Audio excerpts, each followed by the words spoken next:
Hello সম্মানিত viewers, আবার চলে এসেছি প্রাইমারি ইন্টারভিউ প্রশ্নের পোস্টমর্টেম পর্ব নিয়ে। তোমরা এই ভিডিওগুলো দেখবে এবং তোমাদেরকে যে প্রশ্নগুলো করা হবে সেই যে তুমি উত্তর দেবে এবং তার থেকে আবার পাল্টা প্রশ্ন, সেগুলো আজকে নিয়ে আমরা আবার নতুনভাবে জানবো। তাহলে চলো প্রথম প্রশ্নটি শুরু করে দিই। চলো জেনে নিই প্রথম প্রশ্নটি। একটি শিশু পড়ে গিয়ে চোট পেয়ে রক্ত পড়ছে, আপনি কি করবেন? আমরা এমন করে উত্তরটি বলবো যেন আমাদের প্রশ্ন থেকে আবার পাল্টা, আমাদের উত্তর থেকে যেন আবার পাল্টা প্রশ্ন ছুড়ে। বলবো, প্রথমে আমি দেখব কি ঘটেছে, তারপর আমি দ্রুত ফার্স্ট এড বক্স নিয়ে এসে তার প্রয়োজনীয় প্রাথমিক চিকিৎসার ব্যবস্থা করব। এই যে ফার্স্ট এড আপনি শব্দটা ব্যবহার করবেন ইচ্ছাকৃত, এখান থেকে কিন্তু আপনাকে আবার পাল্টা প্রশ্ন হবে যে ফার্স্ট এড এর বাংলা অর্থ কি, কিংবা ফার্স্ট এড বক্সে কি কি প্রয়োজনীয় উপকরণ থাকে, ফার্স্ট এড এর পুরো ফর্মটা কি, সেক্ষেত্রে আপনাদের জানতে হবে। তো চলুন আমরা জেনে নিই এখান থেকে ফার্স্ট এড থেকে আমাদের কি কি প্রশ্ন হতে পারে। ফার্স্ট এড এর বাংলা অর্থ হচ্ছে আহত ব্যক্তিকে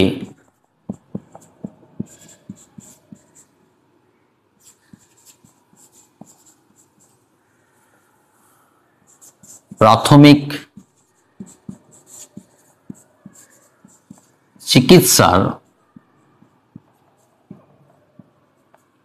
চিকিৎসা প্রদানের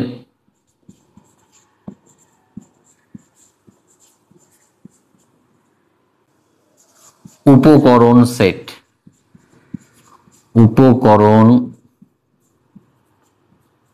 সেট। এগুলো তোমরা টুকে নাও। ফার্স্ট এড এর বাংলা অর্থ হচ্ছে আহত ব্যক্তিকে প্রাথমিক চিকিৎসা প্রদানের উপকরণ সেট। এই ফার্স্ট এড এর মধ্যে কি কি থাকে? ফার্স্ট এড এর মধ্যে থাকে ব্যান্ডেজ, প্রাথমিক চিকিৎসা যেসব উপকরণ, ব্যান্ডেজ, তারপর থাকে গজ, লাল ঔষধ, তারপর থাকে অ্যান্টিসেপটিক,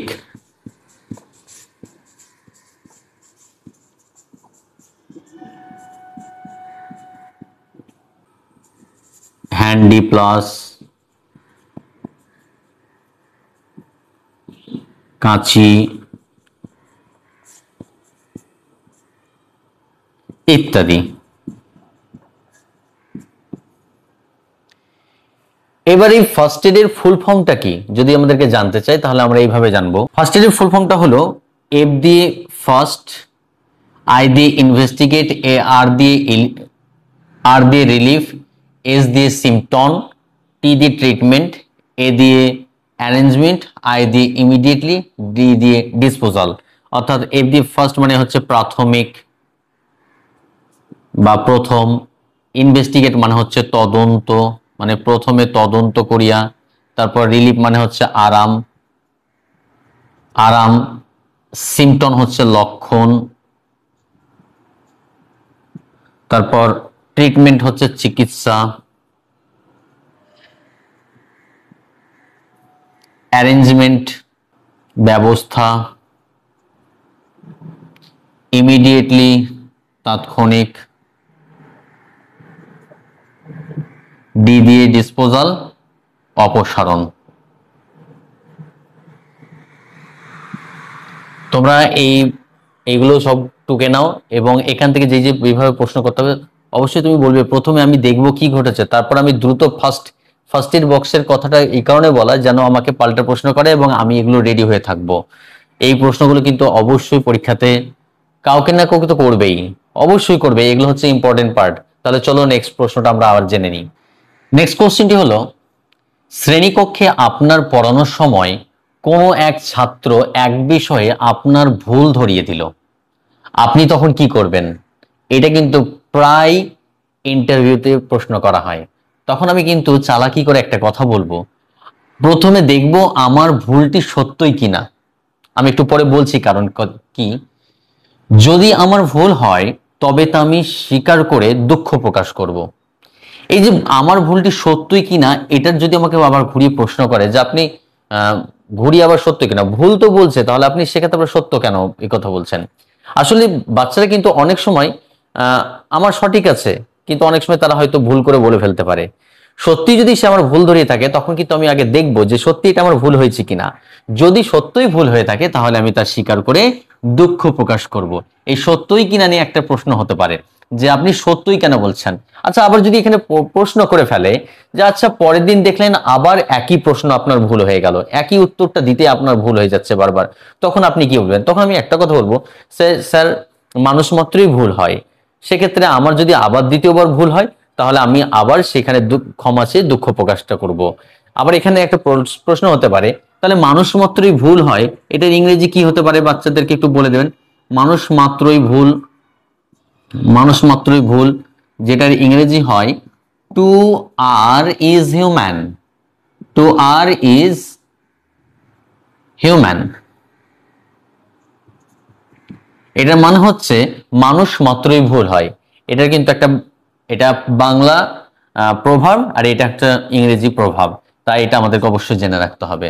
তোমরা এগুলো নোট করে রাখো। তাহলে চলো নেক্সট প্রশ্ন। স্কুলের ক্লাসরুম পরিষ্কারের কাজে আপনি কি করবেন?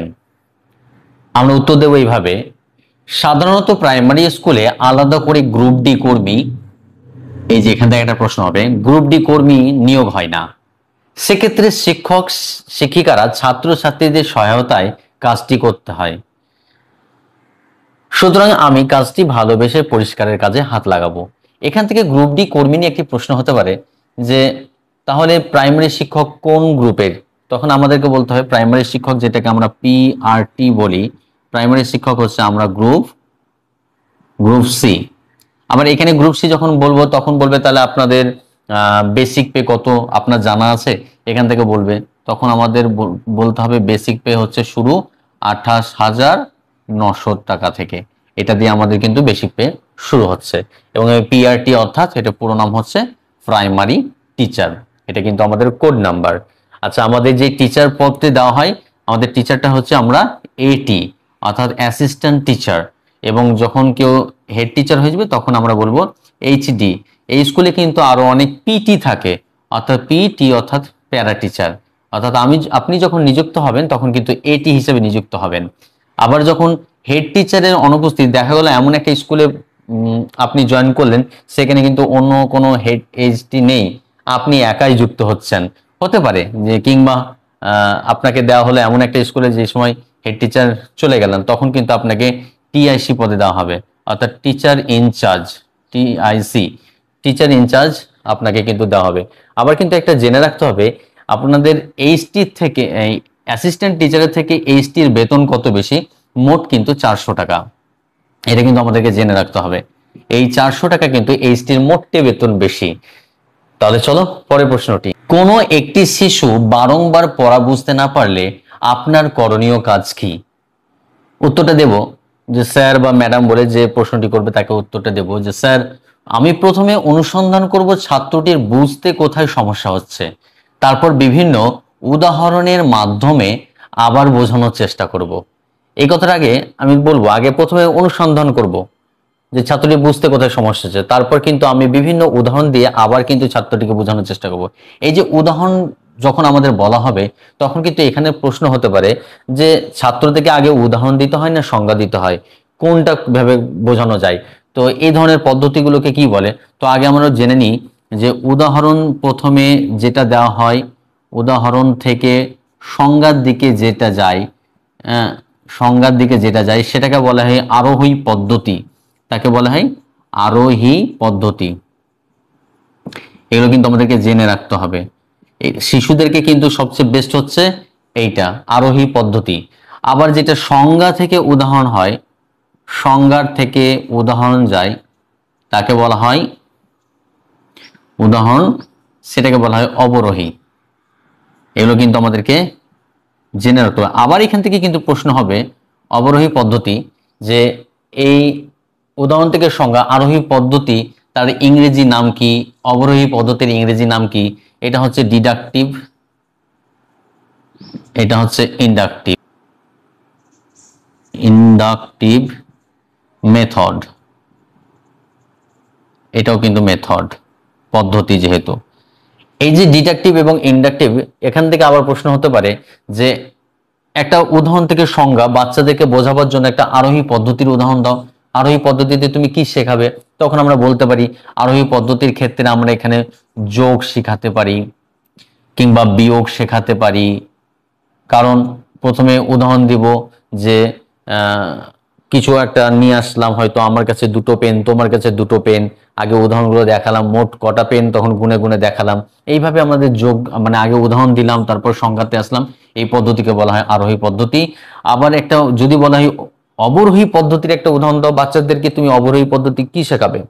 যদি বলে হ্যাঁ বাচ্চাদেরকেও কিন্তু আমাদেরকে অবরোহী পদ্ধতি শেখাতে হয়, সেক্ষেত্রে আমরা একটা উদাহরণ দিতে পারি যে বাচ্চাদেরকে সংখ্যা গণনার সময়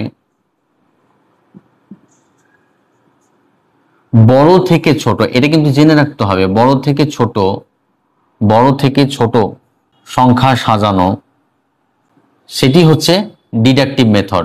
এবার এখান থেকে হয়তো প্রশ্ন হতে পারে, যেমন একটি উদাহরণ দিলাম হয়তো বাচ্চাদেরকে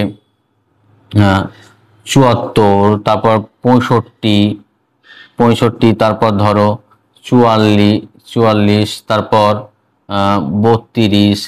আসলে এগুলো বাচ্চারা বড় থেকে ছোট জানবে কি করে? এটা কি করে জানা যায়? বড় থেকে ছোটটাই হচ্ছে অবরোহী পদ্ধতি। তার কারণ সে যদি ছোট থেকে বড়টা না জানে, তাহলে বড় থেকে কিন্তু ছোটতে আসতে পারবে না। এই জন্য আগে তাকে সংজ্ঞাটা জেনে রাখতে হবে, সংজ্ঞা অর্থাৎ আগে পদ্ধতিটা জেনে রাখতে হবে, তারপর সে এই অবরোহী পদ্ধতির মাধ্যমে আবার পেছন থেকে আবার সামনের দিকে এগিয়ে আসতে পারবে।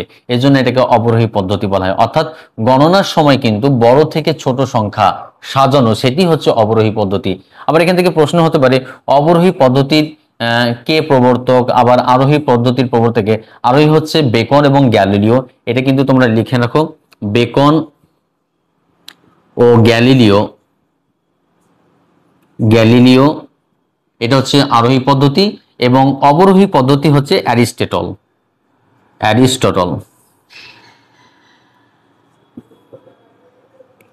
তোমরা কিন্তু এগুলো নোট করে রাখো। তাহলে এখান থেকে আমরা জানতে পারলাম, আমি প্রথমে অনুসন্ধান করব ছাত্রটির বুঝতে কোথায় সমস্যা হচ্ছে, তারপর বিভিন্ন উদাহরণের মাধ্যম দিয়ে বোঝানোর চেষ্টা করব, বাচ্চাকে আবার বোঝানোর চেষ্টা করব সেই শিশুটিকে। এবং এখান থেকে উদাহরণে একটি প্রশ্ন হতে পারে যে উদাহরণ থেকে যেই সংজ্ঞার মাধ্যমে প্রথমে উদাহরণ দিয়ে যে বাচ্চাকে পড়ানো হয় সেটি কোন ধরনের পদ্ধতি? তখন আমরা বলবো এটা আরোহী পদ্ধতি। আর প্রথমে সংজ্ঞা দিয়ে যে উদাহরণ যেটা হয় সেটা হচ্ছে অবরোহী পদ্ধতি। এইভাবে কিন্তু আমরা এমনভাবে উত্তর দেব যেন আমাদেরকে সেই উত্তর থেকে আবার সেই পাল্টা প্রশ্নটা কিন্তু আমি আগে জেনে রাখবো, হ্যাঁ, এবং সেই পাল্টা প্রশ্নের উপরে যেন আমাকে টার্গেট করে হিট করে। তাহলে চলো পরের প্রশ্নটি জেনে নিই। নেক্সট কোশ্চেন হলো, যদি বলা হয় no cost and low cost model বলতে কি বোঝেন? যদি বলে তাহলে কিন্তু আমাদেরকে বলে রাখতে হবে নো কস্ট হচ্ছে মাটির